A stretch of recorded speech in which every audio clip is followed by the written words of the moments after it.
తెలిసి తెలియక చాలా క్యాష్ ట్రాన్సాక్షన్స్ అలాగే బ్యాంక్ ట్రాన్సాక్షన్స్ చేసేస్తూ ఉంటాం. కానీ వీటిల్లో కొన్ని ట్రాన్సాక్షన్స్ చేయడం వల్ల మనకి ఇన్కమ్ ట్యాక్స్ వాళ్ళు ఎక్కువ పెనాల్టీ వేసే అవకాశం ఉంది, అలాగే ఇన్కమ్ ట్యాక్స్ వాళ్ళు నోటీస్ పంపించే అవకాశం ఉంది, అలాగే బ్యాంక్ వాళ్ళు వీటిని ఇన్కమ్ ట్యాక్స్ డిపార్ట్మెంట్కి రిపోర్ట్ చేసే అవకాశం ఉంది, అలాగే కొన్ని ట్రాన్సాక్షన్స్ అయితే అసలు బ్యాంక్ వాళ్ళు అసలు యాక్సెప్ట్ చేయరు. సో ఈ వీడియోలో ఇన్కమ్ ట్యాక్స్ రూల్స్ ప్రకారం మనం ఏ ట్రాన్సాక్షన్స్ చేయకూడదు, అలాగే ఒకవేళ ఆ ట్రాన్సాక్షన్స్ చేస్తే మనకి ఎంత పెనాల్టీ పడుతుంది, అలాగే బ్యాంక్స్లో క్యాష్ డిపాజిట్ లిమిట్స్ ఎంత, విత్డ్రావల్ లిమిట్స్ ఎంత, ఇలాంటి ముఖ్యమైన డీటెయిల్స్ ఈ వీడియోలో మనం చూద్దామండి. మనం అందరం కూడా ఈ ట్రాన్సాక్షన్స్ తరచూ చేస్తూనే ఉంటాం, కానీ మనకి ముఖ్యమైన విషయాలు మాత్రం తెలియదు. కాబట్టి ఎవరు కూడా స్కిప్ చేయకుండా వీడియో చివరి వరకు చూడండి. అలాగే మీరు కనుక మన ఛానల్ ఫస్ట్ టైం చూస్తుంటే ఇలాంటి మంచి ఫైనాన్స్ వీడియోస్ కోసం మన ఛానల్ సిఏ సాయి కృష్ణకి సబ్స్క్రైబ్ చేసుకోండి. ఇప్పుడు ఫస్ట్ ఇన్కమ్ ట్యాక్స్ రూల్స్ ప్రకారం, అంటే ఇన్కమ్ ట్యాక్స్ అనేది ఒక చట్టం అండి ఇండియాలో. సో ఇన్కమ్ ట్యాక్స్ వాళ్ళు చెప్పినట్టు మనం అందరం ఫాలో అవ్వాలి. ఒకవేళ ఫాలో అవ్వకపోతే కొన్ని పెనాల్టీస్ అనేవి పడతాయి అన్నమాట. సో మనం చేసే ట్రాన్సాక్షన్స్ కోసం ఇన్కమ్ ట్యాక్స్ వాళ్ళు లిమిట్స్ పెట్టారంటే తప్పకుండా పెట్టారండి. చాలా లిమిట్స్ ఉన్నాయి, 1-2 కాదు. సో అవేంటో మనం చూద్దాం ఇప్పుడు. ఫస్ట్ లిమిట్ ఏంటి అంటే క్యాష్ రిసీట్ లిమిట్ అనమాట. అంటే మనం ఇతరుల నుంచి డబ్బు తీసుకోవటం, అది కూడా క్యాష్ రూపంలో, బ్యాంకులకు కాదు, క్యాష్ రూపంలో మనం వేరే వాళ్ళ నుంచి కనుక డబ్బు తీసుకుంటే దానికి లిమిట్ ఎంత సార్ అంటే పర్ డేకి ఆర్ పర్ పర్సన్ నుంచి 2 లక్షల రూపాయల లిమిట్. అంటే ఒక వ్యక్తి నుంచి 2 లక్షల కంటే ఎక్కువ క్యాష్ రూపంలో మనం యాక్సెప్ట్ చేయకూడదు. అంటే ఏంటి సార్ అంటే ఫర్ ఎగ్జాంపుల్ మీరు ఎవరి దగ్గర ఒక 6 నెలల పాటు ఏదన్నా మంచి కాంట్రాక్టర్ వర్క్, కార్పెంటర్ వర్క్ ఏదో ఒకటి చేశారు, 5 లక్షల రూపాయలు మీకు డబ్బులు రావాలి, వాళ్ళు వచ్చేసి 5 లక్షల రూపాయలు మీ చేతిలో పెడుతున్నారు. అలా అస్సలు తీసుకోకూడదు. ఎందుకంటే క్యాష్ లిమిట్ అనేది 2 లక్షలు మాత్రమే. 2 లక్షల కంటే ఎక్కువ రూపాయల క్యాష్ ఒక రోజులో ఎవరి దగ్గర నుంచి యాక్సెప్ట్ చేయకూడదు. ఇప్పుడు మీరు అనుకోవచ్చు, సార్ ఒక రోజులో యాక్సెప్ట్ చేయకపోతే 3 రోజుల్లో తీసుకున్నాను, ఈరోజు 1,50,000, రేపు ఇంకో 1,50,000, ఎల్లుండి మిగతా తీసుకుంటాను అంటే అలా కూడా కాదండి. ఒక పనికి సంబంధించి ఒక వ్యక్తి దగ్గర నుంచి 2 లక్షల కంటే ఎక్కువ అసలు తీసుకోకూడదు క్యాష్ రూపంలో. అంటే క్యాష్ తీసుకోవడానికి లిమిట్ ఎంత సార్ అంటే 2 లక్షల రూపాయలు. 2 లక్షల కంటే మాత్రం మీరు అసలు తీసుకోకూడదు. అందుకే మీరు ఎప్పుడన్నా చూసారంటే మీరు బంగారం షాపులకి వెళ్తే ఒక 10 లక్షల రూపాయలు బంగారం కొని వాళ్ళు 10 లక్షల రూపాయలు డబ్బులు ఇస్తారంటే తీసుకోరు వాళ్ళు. సార్ క్యాష్ లిమిట్ 2 లక్షలే, మీరు కావాలంటే 2 లక్షలు డబ్బులు ఇవ్వండి, మిగతా మొత్తం బ్యాంకే చేయండి అంటారు. అదనమాట. ఇది బిజినెస్ వాళ్ళకి, నార్మల్ మనలాగా సామాన్యులకి అందరికీ వర్తిస్తుంది. కాబట్టి మీరు ఇకపై ఎవరి దగ్గర నుంచి కూడా 2 లక్షల కంటే ఎక్కువ క్యాష్ యాక్సెప్ట్ చేయొద్దు. ఇప్పుడు మీకు వచ్చే నెక్స్ట్ డౌట్, సార్ ఒకవేళ యాక్సెప్ట్ చేస్తే ఏమవుతుంది? చాలా సింపుల్ అండి. గవర్నమెంట్కి, ఇన్కమ్ ట్యాక్స్కి ఇలాంటి ట్రాన్సాక్షన్స్ ఐడెంటిఫై చేయడం కోసం వాళ్ళకి చాలా మార్గాలు ఉంటాయి. ఒకవేళ మీరు ఇలా 2 లక్షల కంటే ఎక్కువ రిసీవ్ చేస్తున్నారని తెలిస్తే కనుక మీకు 100% పెనాల్టీ వేస్తారు. 5%, 10% కాదు, 100%. అంటే ఏంటి సార్ అంటే మీరు కనుక క్యాష్ రూపంలో 5 లక్షల రూపాయలు తీసుకున్నారు అని తెలిస్తే 5 లక్షలకు కాను 5 లక్షలు పెనాల్టీ వేసే ఛాన్స్ ఉంది. 100% పెనాల్టీ. అలాగే ఇది మాత్రమే కాదు, ఒకవేళ ఫ్యూచర్లో కనుక మీకు ఈ ట్రాన్సాక్షన్ ఇన్కమ్ ట్యాక్స్ వాళ్ళకి తెలిసి వాళ్ళు కనుక మీకు నోటీస్ పంపించి మీ ఇన్కమ్ వెరిఫై చేసేటప్పుడు మీకు కనుక ఈ ఇన్కమ్కి సరైన ఎక్స్ప్లెనేషన్ లేదనుకోండి, ఇంకో ఎక్స్ట్రా 60%, ముందేసిన 100%, మళ్ళీ తర్వాత ఇంకో 60%, ఆల్మోస్ట్ మీకు 5 లక్షలకు గాను 160%, సుమారు 8 లక్షల వరకు మీకు ట్యాక్స్ పడే ఛాన్స్ ఉందన్నమాట. కాబట్టి అట్లాంటి పెనాల్టీస్ వరకు మనం వెళ్ళొద్దు. ఎవరైనా ఇస్తామని చెప్తే కనుక 2 లక్షల లోపు అయితే తీసుకోండి, క్యాష్ ఇబ్బంది లేదు. అంతకుమించి ఎక్కువైతే కనుక ఖచ్చితంగా బ్యాంక్ ట్రాన్సాక్షన్ చేయమనండి. అది ఫోన్పే అయినా పర్లా, గూగుల్ పే అయినా పర్లా, అలా కాకుండా బ్యాంకులో నెఫ్ట్, ఆర్టీజీఎస్, ఐఎంపీఎస్ ఇలాంటి ఏమైనా పర్లేదు, కానీ క్యాష్ మాత్రం 2 లక్షల కంటే ఎక్కువ తీసుకోవద్దు. ఇది అన్నిటికంటే ముఖ్యమైన సెక్షన్. అలాగే క్యాష్ తీసుకోవడానికి సంబంధించి ఇంకో 2వ సెక్షన్ కూడా ఉందండి. అదేంటి అంటే మీరు కనుక ఏ పర్సన్ దగ్గర నుంచైనా, ఏ వ్యక్తి దగ్గర నుంచైనా లోన్ రూపంలో కానీ, డిపాజిట్ రూపంలో కానీ, లేకపోతే ఒక ఇమ్మూవబుల్ ప్రాపర్టీ అంటే ల్యాండ్ కానీ, బిల్డింగ్ కానీ అమ్మేటప్పుడు కనుక అడ్వాన్స్గా కానీ ఏ ఇతర రూపంలో అయినా సరే 20,000 కంటే ఎక్కువ తీసుకోకూడదు. అంటే ఏంటి సార్? ఫర్ ఎగ్జాంపుల్ మనందరికీ అవసరాలు ఉంటాయి కదా, ఆ అవసరాలు ఉన్నప్పుడు మనం లోన్స్ తీసుకుంటూ ఉంటాం. మన ఫ్రెండ్స్ దగ్గర నుంచి, మనకు తెలిసిన వాళ్ళ దగ్గర నుంచి 1,00,000 రూపాయలని, 5 లక్షలని, 10 లక్షలని డబ్బులు తీసుకుంటూ ఉంటాం. మీరు అనుకోవచ్చు, ఇందాక కదా మీరు చెప్పారు 2 లక్షల రూపాయల లిమిట్ అనేసి, మరి ఇప్పుడు 20,000 అన్నారంటే ఆ 2 లక్షల రూపాయల లిమిట్ మిగతా అన్ని ట్రాన్సాక్షన్స్కి. కానీ 20,000 రూపాయల లిమిట్ దేనికి అంటే లోన్స్కి, డిపాజిట్స్కి, ఇంకా ఇమ్మూవబుల్ ప్రాపర్టీ అంటే ల్యాండ్కి కానీ, బిల్డింగ్కి కానీ అడ్వాన్స్లు తీసుకుంటారు చూసారా, వాటికి 20,000 కంటే ఎక్కువ తీసుకోకూడదు. ఎందుకంటే ఈ లోన్స్ తీసుకున్న, అడ్వాన్స్లు తీసుకున్న, డిపాజిట్లు తీసుకున్న ఇవి చాలా స్పెసిఫిక్ ట్రాన్సాక్షన్స్ అనమాట. వీటిని గవర్నమెంట్ ఇంకా చాలా తీవ్రంగా పరిగణిస్తుంది. అందుకే వీటి విషయంలో లిమిట్ 20,000 మాత్రమే పెట్టింది. కాబట్టి అవతల వాళ్ళ నుంచి మీరు లోన్ తీసుకున్నప్పుడు 20,000 కంటే ఎక్కువ ఎప్పుడూ కూడా క్యాష్లో తీసుకోవద్దు. బ్యాంకులో వేయమని చెప్పండి. ఈ కాలంలో బ్యాంకు లేని వాళ్ళు ఎవరు లేరు, ఫోన్పే లేని వాళ్ళు ఎవరు లేరు, బ్యాంకులో వేయించుకోండి. అంతేగాని క్యాష్లో మాత్రం లోన్స్ కానీ పొలాలు అమ్మేటప్పుడు అడ్వాన్స్లు కానీ తీసుకోవద్దు. 20,000 లిమిట్ అనమాట. ఇది కనుక మీరు క్రాస్ చేస్తే సేమ్ ఇందాక పెనాల్టీ ఇక్కడ కూడా వర్తిస్తుంది. 100% పెనాల్టీ. మీరు కనుక ఏదైనా లోన్ కానీ మీ పొలాలు అమ్మేటప్పుడు అడ్వాన్స్ కానీ 20,000 కంటే ఎక్కువ తీసుకున్నారని గవర్నమెంట్కి తెలిస్తే, ఇన్కమ్ ట్యాక్స్ డిపార్ట్మెంట్ వాళ్ళకి తెలిస్తే ఎంత తీసుకున్నారో దానికి అంత 100% పెనాల్టీ కట్టి తీరాల్సిందే. సో ఈ ట్రాన్సాక్షన్ విషయంలో కూడా చాలా జాగ్రత్తగా ఉండాలి. మూడో ట్రాన్సాక్షన్ సేమ్ ఇప్పుడు చెప్పాం కదా, ఓన్లీ లోన్స్ అడ్వాన్స్లు తీసుకోవటమే కాదు, మనం పే చేసేటప్పుడు కూడా, ఇప్పుడు తీసుకున్న లోన్ని మళ్ళీ తిరిగి ఇచ్చేస్తాం కదా కొంతకాలం తర్వాత, ఆ తిరిగి ఇచ్చేటప్పుడు కూడా 20,000 కంటే ఎక్కువ అమౌంట్ క్యాష్లో తిరిగి ఇవ్వకూడదు. మీ ఫ్రెండ్ మీకు 5 లక్షల రూపాయలు అప్పిచ్చాడు, బాగానే ఉంది. ఒక సంవత్సరాలు మీరు వాడేసుకొని తర్వాత తనకు తిరిగి ఇవ్వబోతున్నారు. ఆ తిరిగి ఇచ్చేటప్పుడు ఆ 5 లక్షల రూపాయలని బ్యాంక్గానే ఇవ్వాలి తప్ప క్యాష్ రూపంలో నేను ఇస్తాను అంటే మాత్రం కుదరదు. ఎందుకంటే 20,000 కంటే ఎక్కువ అమౌంట్ నువ్వు లోన్ని తిరిగి కట్టడం కూడా చేయకూడదు. ఇక్కడ మనం మాట్లాడుకుంటుందండి వ్యక్తుల దగ్గర నుంచి, బ్యాంక్స్ దగ్గర నుంచి కాదు. బ్యాంక్స్ వాళ్ళు లోన్స్ మనకి ఎట్లాగో బ్యాంకులోనే ఇస్తారు, మనం కట్టేటప్పుడు కూడా బ్యాంకులోనే కట్టాలి. ఇక్కడ మనం మాట్లాడుకునేది బ్యాంకుల గురించి, పోస్ట్ ఆఫీస్ గురించి కాదు. ఓన్లీ వ్యక్తుల దగ్గర నుంచి, వ్యాపారాల దగ్గర నుంచి, ఇట్లాంటి వాళ్ళ దగ్గర నుంచి అదనమాట. లోన్ రీపేమెంట్ కూడా, లోన్ అయినా అడ్వాన్స్లు అయినా ఇవి రీపే చేసేటప్పుడైనా సరే 20,000 కంటే ఎక్కువ అమౌంట్ మీరు రీపే చేయకూడదు క్యాష్ రూపంలో. అంతకంటే ఎక్కువ చేస్తే కనుక ఏమవుతారంటే అదే పెనాల్టీ ఇందాకలాగా 100% పెనాల్టీ కట్టాలి. 1,00,000 రూపాయలు తిరిగి ఇచ్చారు క్యాష్ రూపంలో, అది కనుక ఇన్కమ్ ట్యాక్స్ వాళ్ళకి తెలిస్తే 1,00,000 కట్టాల్సి వస్తుంది అనమాట. సో ఇది మూడో ట్రాన్సాక్షన్. అలాగే మనలో చాలామంది వ్యాపారాలు చేస్తూ ఉంటారు. అది చిన్న వ్యాపారం అవ్వచ్చు, పెద్ద వ్యాపారం అవ్వచ్చు, వ్యాపారాలు చేస్తూ ఉంటారు. ఆ వ్యాపారాలు చేసేవాళ్ళు చాలామంది ఇన్కమ్ ట్యాక్స్ రిటర్న్స్ కూడా ఫైల్ చేస్తారు. ఇన్కమ్ ట్యాక్స్ రిటర్న్ ఫైల్ చేసేటప్పుడు మనం ఎంత ఆదాయం సంపాదించాం, దానికి తగ్గట్టుగా ఎలాంటి ఖర్చులు పెట్టామని మనం మెన్షన్ చేస్తాం కదా.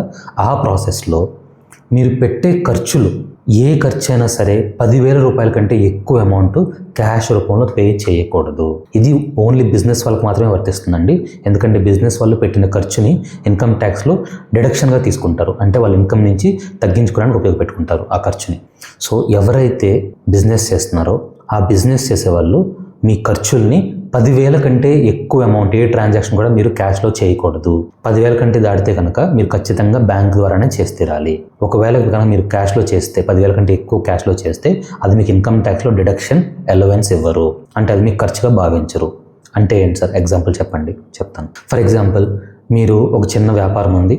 ఆ వ్యాపారంలో ఒక 2 ఎంప్లాయీస్ని పెట్టినారు, ఉద్యోగులను పెట్టుకున్నారు. వాళ్ళకి ఎంత ఇస్తున్నారంటే ప్రతి నెల ఇద్దరికి ఒక 20,000 శాలరీ ఇస్తున్నారు. మీరు కనుక 20,000 కాబట్టి ఆ 20,000 క్యాష్ రూపంలో ఇస్తే కనుక నేను ఆ శాలరీ నా ఇన్కమ్ ట్యాక్స్ రూపంలో చూపిస్తానంటే కుదరదు. ఎందుకంటే 10,000 దాటింది కాబట్టి. అదే మీకు ఇంకో ఎంప్లాయీ ఉన్నాడు, తనకు 5,000 రూపాయలు తన జీతం, ఆ 5,000 రూపాయలు క్యాష్లో ఇవ్వండి, తప్పేం లేదు. కానీ 10,000 దాటిన ఏ ట్రాన్సాక్షన్ అయినా, ఏ ఖర్చు అయినా సరే అది కేవలం బ్యాంక్ ద్వారానే చేయాలి. అలా చేయకపోతే మీకు ఇన్కమ్ ట్యాక్స్లో ఆ ఎక్స్పెన్స్ని గుర్తించరు. దీనికి ప్రత్యేకమైన పెనాల్టీలు అంటూ పెద్దగా ఉండవండి. ఆల్రెడీ ఇందాక పైన చెప్పిన పెనాల్టీలే మీకు వర్తిస్తాయి.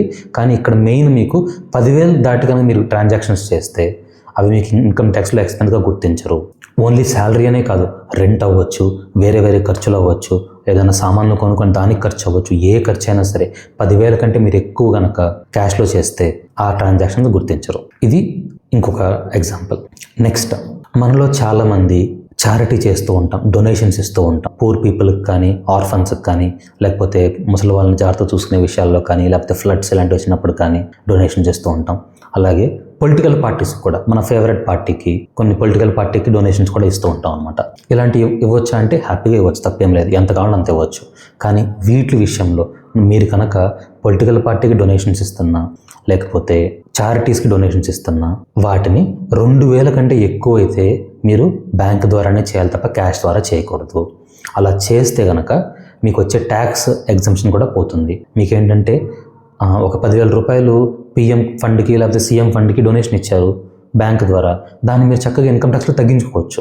అలా కాకుండా మీరు కనుక ఆ 10,000 కాదు, 1,00,000 రూపాయలు మీరు క్యాష్లో ఇచ్చినా దాన్ని 1 రూపాయి కూడా మీరు ఇన్కమ్ ట్యాక్స్లో తగ్గించుకోలేరు. కాబట్టి మీరు డొనేషన్ ఇస్తున్నా, పొలిటికల్ పార్టీస్కి కాంట్రిబ్యూషన్ ఇస్తున్నా సరే వాటిని 2,000 కంటే ఎక్కువ రూపాయలు ఇస్తుంటే కనుక ఖచ్చితంగా బ్యాంక్ ద్వారానే చేయండి. అలా చేయని పక్షంలో మీకు ఇన్కమ్ ట్యాక్స్లో ఎలాంటి డిడక్షన్ మీరు పొందుకోలేరు. ఇవన్నమాట. జనరల్గా క్యాష్ ట్రాన్సాక్షన్ విషయంలో వీటి విషయంలో చాలా జాగ్రత్తగా ఉండాలండి. ఇవి ఇన్కమ్ ట్యాక్స్ పరంగా అనమాట. సో మీరు కనుక ఈ ట్రాన్సాక్షన్స్లో ఏది చేస్తున్నా సరే ఈ లిమిట్స్ ఫాలో అయ్యి దాని ప్రకారం చేసుకోండి. ఇప్పుడు మనం బ్యాంక్స్ పరంగా చూద్దాం. బ్యాంకుల్లో మనం ఎట్లాంటి ట్రాన్సాక్షన్ చేయొచ్చు, ఎట్లాంటివి చేయకూడదు, ఏది చేస్తే ఏమవుతుంది మనం చూద్దాం. ఇప్పుడు మనందరికీ వచ్చే కామన్ క్వశ్చన్ ఏంటి అంటే, సార్ బ్యాంకులో క్యాష్ డిపాజిట్ ఎంత చేయొచ్చు అని మనందరికీ వస్తుంది కదా క్వశ్చన్. సింపుల్ ఆన్సర్ అయితే ఎంతైనా చేసుకోవచ్చండి, ఇబ్బంది ఏం లేదు. కానీ ఒక లిమిట్ దాటిన తర్వాత ఆ ట్రాన్సాక్షన్స్ని బ్యాంక్ వాళ్ళు ఇన్కమ్ ట్యాక్స్ డిపార్ట్మెంట్ వాళ్ళకి పంపిస్తారు. అది జాగ్రత్తగా గమనించాలి. మనకి బ్యాంక్ అకౌంట్స్లో 2 రకాల అకౌంట్స్ ఉంటాయి. ఒకటి సేవింగ్స్ అకౌంట్, రెండోది కరెంట్ అకౌంట్. సేవింగ్స్ అకౌంట్ అంటే మనందరం తరచుగా వాడుతూ ఉండేది. ఎంప్లాయీస్ అవ్వచ్చు, మనం అవ్వచ్చు, మీరు అవ్వచ్చు, నేను అవ్వచ్చు. కరెంట్ అకౌంట్ అంటే వ్యాపారాలు చేసుకునే వాళ్ళు వాడుతూ ఉండేది. దాన్ని కరెంట్ అకౌంట్ అంటారు. ఈ 2 అకౌంట్స్కి లిమిట్స్ వేరుగా ఉంటాయి. మీరు సేవింగ్ అకౌంట్లో క్యాష్ డిపాజిట్ ఎంతైనా చేసుకోవచ్చు అంటే ఎంతైనా చేసుకోవచ్చు. మీ దగ్గర ₹1,00,00,000 ఉన్నాయి, హ్యాపీగా డిపాజిట్ చేసుకోవచ్చు, ఇబ్బంది ఏం లేదు. కానీ మీరు కనుక ఒక సంవత్సరంలో 10 లక్షల రూపాయల కంటే ఎక్కువ క్యాష్ డిపాజిట్ చేస్తే వాటి మొత్తాన్ని బ్యాంక్ వాళ్ళు ఖచ్చితంగా ఇన్కమ్ ట్యాక్స్ డిపార్ట్మెంట్కి పంపిస్తారు. పలానా పర్సన్, పలానా పాన్ నెంబర్, పలానా ఆధార్ నెంబర్, ఇలా మా అకౌంట్లో 10 లక్షల కంటే ఎక్కువ డిపాజిట్ చేశారని పంపిస్తారు. అది తప్ప అంటే తప్పేం కాదు. ఫర్ ఎగ్జాంపుల్ మనకు ఆదాయం ఉంది, క్యాష్లో డిపాజిట్ చేసుకునే ఇబ్బంది ఏం లేదు. ఒకవేళ మీకు ఆదాయం లేకుండా, సరైన దానికి ఎక్స్ప్లెనేషన్ లేకుండా మీరు ఇష్టం వచ్చినట్లు బ్యాంకులో డిపాజిట్ చేసుకుంటే కనుక ఇన్కమ్ ట్యాక్స్ వాళ్ళు నోటీసులు పంపించే అవకాశం ఉంది. కాబట్టి ఎవరైతే సంవత్సరానికి 10 లక్షల కంటే ఎక్కువ బ్యాంకుల్లో క్యాష్ డిపాజిట్ చేసుకుంటున్నారో అలాంటి వాళ్ళకి ఇన్కమ్ ట్యాక్స్ నోటీస్ వచ్చినా ఆశ్చర్యపోవాల్సిన అవసరం లేదు. సో వీలైనంత వరకు 10 లక్షల కంటే తక్కువ డిపాజిట్ చేసుకుని ట్రై చేయండి. ఒకవేళ అంతకంటే ఎవరైనా ఎక్కువ డిపాజిట్ చేస్తుంటే కనుక దానికి సంబంధించిన వివరాలు మొత్తం చాలా జాగ్రత్తగా పెట్టుకోండి. మీ దగ్గర అన్ని డబ్బులు ఎట్లా వచ్చినాయి, ఏదన్నా పొలం అమ్మారా, లేకపోతే ఏదన్నా బిల్డింగ్ అమ్మారా, లేకపోతే మీ పిల్లలు ఏమన్నా ఫారెన్ నుంచి పంపించారా, కారణం ఏదైనా అవ్వచ్చు. ఆ కారణాలు జాగ్రత్తగా రెడీగా పెట్టుకోండి. ఫ్యూచర్లో మీకు ఇన్కమ్ ట్యాక్స్ నోటీస్ వచ్చే అవకాశం ఎక్కువ ఉంటుంది. కాబట్టి ఆ నోటీస్ వచ్చినప్పుడు ఈ రీజన్స్ కనుక మీరు క్లారిటీగా ఉంటే పెద్ద ప్రాబ్లం ఏం అవ్వదు. డాక్యుమెంట్స్ కానీ ప్రూఫ్స్ కానీ రెడీగా పెట్టుకోండి. ఎందుకంటే ఆ ఇన్ఫర్మేషన్ మొత్తం ఇన్కమ్ ట్యాక్స్కి వెళ్తుంది. ఖచ్చితంగా వాళ్ళు ఫ్యూచర్లో మీకు నోటీస్ పంపించే అవకాశం షూర్గా ఉంటుంది. ఇది సేవింగ్స్ అకౌంట్. మరి కరెంట్ అకౌంట్ అంటే ఏంటి సార్ అంటే, అదే కరెంట్ అకౌంట్ హోల్డర్స్కి లిమిట్ ఎంత అంటే 50 లక్షలు. ఎందుకంటే కరెంట్ అకౌంట్ హోల్డర్స్ అంటే వ్యాపారస్తులు కాబట్టి వ్యాపారాలు చేసే వాళ్ళకి జనరల్గా ట్రాన్సాక్షన్స్ ఎక్కువ జరుగుతూనే ఉంటాయి. సో కరెంట్ అకౌంట్ ఎవరైతే మెయింటైన్ చేస్తున్నారో మీరు క్యాష్ డిపాజిట్ 50 లక్షల కంటే తక్కువ ఉండడానికి ప్రయత్నించండి. 50 లక్షలు దాటితే ఖచ్చితంగా మీ ట్రాన్సాక్షన్స్ మొత్తం కూడా బ్యాంక్ వాళ్ళు ఇన్కమ్ ట్యాక్స్ డిపార్ట్మెంట్కి పంపించేస్తారు. 50 లక్షల లోపు ఉంటే కనుక ఇబ్బంది ఏం లేదు. 50 లక్షలు దాటితే ఇన్కమ్ ట్యాక్స్ వాళ్ళకి పంపిస్తారు. సో ఇన్కమ్ ట్యాక్స్ వాళ్ళ నుంచి మీకు నోటీస్ వచ్చే అవకాశం ఉంటుంది అంతే. ఇందాక సేవింగ్ అకౌంట్లో 10 లక్షలైనా, కరెంట్ అకౌంట్లో 50 లక్షలైనా సరే ఖచ్చితంగా నోటీస్ వచ్చిందని ఎవరు చెప్పలేరండి. కొన్నిసార్లు పంపిస్తారు, కొన్నిసార్లు రావు, కానీ వచ్చే ఛాన్స్ అయితే ఎక్కువ ఉంటుంది. కాబట్టి దానికి రెడీగా ఉండండి. Next credit cards. మనలో చాలామంది క్రెడిట్ కార్డ్స్ వాడుతూ ఉంటాం కదా. అఫ్కోర్స్ మెజారిటీ వాళ్ళు క్రెడిట్ కార్డ్ బిల్లుని ఆన్లైన్లో కట్టేస్తూ ఉంటారు. కానీ కొంతమంది క్రెడిట్ కార్డ్ బిల్లుని కూడా క్యాష్ రూపంలో కడతారు. మీరు కనుక క్రెడిట్ కార్డ్ బిల్లుని ₹1,00,000 కంటే ఎక్కువ క్యాష్ రూపంలో కడితే ఆ ట్రాన్సాక్షన్స్ ఖచ్చితంగా మీ క్రెడిట్ కార్డ్ కంపెనీ వాళ్ళు ఇన్కమ్ ట్యాక్స్ రిపోర్ట్ చేస్తారు. ఇది ఒక లిమిట్. రెండో లిమిట్ ఉంది. మీరు కనుక సంవత్సరం మొత్తంలో మీ క్రెడిట్ కార్డ్ పేమెంట్స్ ఏ రూపంలో అయినా, క్యాష్లో కట్టొచ్చు, బ్యాంకులో కట్టొచ్చు, ఫోన్పేలో కట్టొచ్చు, ఎట్లా కట్టినా సరే క్రెడిట్ కార్డును కనుక మీరు లాస్ట్ సంవత్సరంలో 10 లక్షల కంటే ఎక్కువ బిల్లు కనుక మీరు ఆన్లైన్లో పే చేస్తే ఆ ట్రాన్సాక్షన్ మొత్తాన్ని కూడా క్రెడిట్ కార్డు కంపెనీ వాళ్ళు ఇన్కమ్ ట్యాక్స్ ఖచ్చితంగా పంపిస్తారు. ఎందుకంటే వాటిని స్పెసిఫైడ్ ఫైనాన్షియల్ ట్రాన్సాక్షన్స్ SFT అంటారనమాట. ఇవేంటంటే ఇన్కమ్ ట్యాక్స్ వాళ్ళు ఖచ్చితంగా రిపోర్ట్ చేయాలి అని రూల్స్ జారీ చేశారు. సో దాని ప్రకారం మీరు కనుక క్రెడిట్ కార్డు బిల్స్ని 10 లక్షల కంటే ఎక్కువ కడితే ఆ డీటెయిల్స్ మొత్తం కూడా ఇన్కమ్ ట్యాక్స్కి వెళ్ళిపోతాయి. సో ఆ ఇన్కమ్ ట్యాక్స్ వల్ల ఫ్యూచర్లో మీకు నోటీస్ పంపించే ఛాన్స్ ఉంది. ఆ నోటీస్ పంపించినప్పుడు కనుక మీకు ఎందుకంత క్రెడిట్ కార్డ్ బిల్ అయింది, మీకు అంత ఇన్కమ్ ఎక్కడి నుంచి వచ్చింది కట్టడానికి, ఇలాంటి డీటెయిల్స్ మీ దగ్గర రెడీగా ఉంటే ప్రాబ్లం ఏం అవ్వదు. అలాంటి ఏం రెడీగా లేకపోతే కనుక ప్రాబ్లం అవుతుంది. కాబట్టి దానికి తగ్గట్టుగా మీ ట్రాన్సాక్షన్ ప్లాన్ చేసుకోండి. క్యాష్ డిపాజిట్ చెప్పుకున్నాం కదండి. క్యాష్ విత్డ్రావల్స్ అయినా అంతే. సేవింగ్స్ బ్యాంక్లో 10 లక్షల కంటే ఎక్కువ విత్డ్రా చేసిన, కరెంట్ అకౌంట్లో 50 లక్షల కంటే ఎక్కువ విత్డ్రా చేసిన క్యాష్ రూపంలో ఆ ట్రాన్సాక్షన్స్ని బ్యాంక్ వాళ్ళు ఇన్కమ్ ట్యాక్స్ రిపోర్ట్ చేసే అవకాశం చాలా ఎక్కువ ఉంటుంది. సో డిపాజిట్స్ అయినా విత్డ్రావల్స్ అయినా లిమిట్స్ గుర్తుంచుకోండి. సేవింగ్స్ బ్యాంక్స్లో అయితే 10 లక్షలు, కరెంట్ అకౌంట్లో అయితే 50 లక్షలు. ఈ లిమిట్ కంటే ఎక్కువ చేయొచ్చు అంటే చేయొచ్చు, ఎవరు మనం ఆపట్ల, ఇబ్బంది ఏం లేదు. ఎందుకంటే మనం చేసేది బ్యాంకులోనే కాబట్టి చేసుకోవచ్చు. కానీ వాటికి తగ్గ ప్రూఫ్స్ రెడీగా పెట్టుకోండి. అంత డబ్బులు మన దగ్గర ఎట్లా వచ్చినాయి, అంత డబ్బులు ఎందుకు విత్డ్రా చేశారు, అంత డబ్బులు ఎట్లా డిపాజిట్ చేయగలిగారు, మీ దగ్గర దానికి సంబంధించిన ఇన్కమ్కి సంబంధించిన ప్రూఫ్స్ ఉన్నాయా, ఈ మొత్తం కూడా మీరు జాగ్రత్తగా రెడీగా పెట్టుకుంటే కనుక మీరు ఎంతైనా డిపాజిట్ చేసుకోవచ్చు, ఎంతైనా విత్డ్రా చేసుకోవచ్చు. ఈ విషయాలు మాత్రం చాలా జాగ్రత్తగా గుర్తుంచుకోండి. ఇప్పుడు మనం చెప్పుకున్న ట్రాన్సాక్షన్స్లో మీరు ఏ ట్రాన్సాక్షన్ చేస్తున్నా సరే జాగ్రత్తగా ఉండండి. నేను చెప్పిన సలహాల ప్రకారం మీరు కనుక ఫాలో అయితే ఎటువంటి ఇబ్బంది ఉండదు. ఒకవేళ మీలో ఇంకా ఎవరైనా డౌట్స్ ఉంటే కామెంట్ సెక్షన్లో మెన్షన్ చేయండి, నేను రిప్లై ఇవ్వడానికి ప్రయత్నిస్తాను. మీకు కనుక ఈ వీడియో నచ్చితే లైక్ చేయండి, ఉపయోగపడుతుంది అనుకుంటే మీ ఫ్రెండ్స్కి ఫ్యామిలీకి షేర్ చేయండి. ఇలాంటి ఎన్నో మంచి ఫినాన్స్ వీడియోస్ కోసం మన ఛానల్ సిఏ సాయి కృష్ణకి సబ్స్క్రైబ్ చేసుకోండి. ఎందుకంటే మన ఛానల్లో మనీ ఎలా సేవ్ చేసుకోవాలి, మనీ ఎలా సంపాదించుకోవాలి, మనీ ఎక్కడ ఇన్వెస్ట్ చేసుకోవాలి, ట్యాక్స్ ఎలా ప్లాన్ చేసుకోవాలి, ఇలాంటి ఎన్నో మంచి వీడియోస్ మీకోసం ఎప్పటికప్పుడు తెస్తూనే ఉంటామండి. Thank you so much for watching. CA Sai Krishna signing off.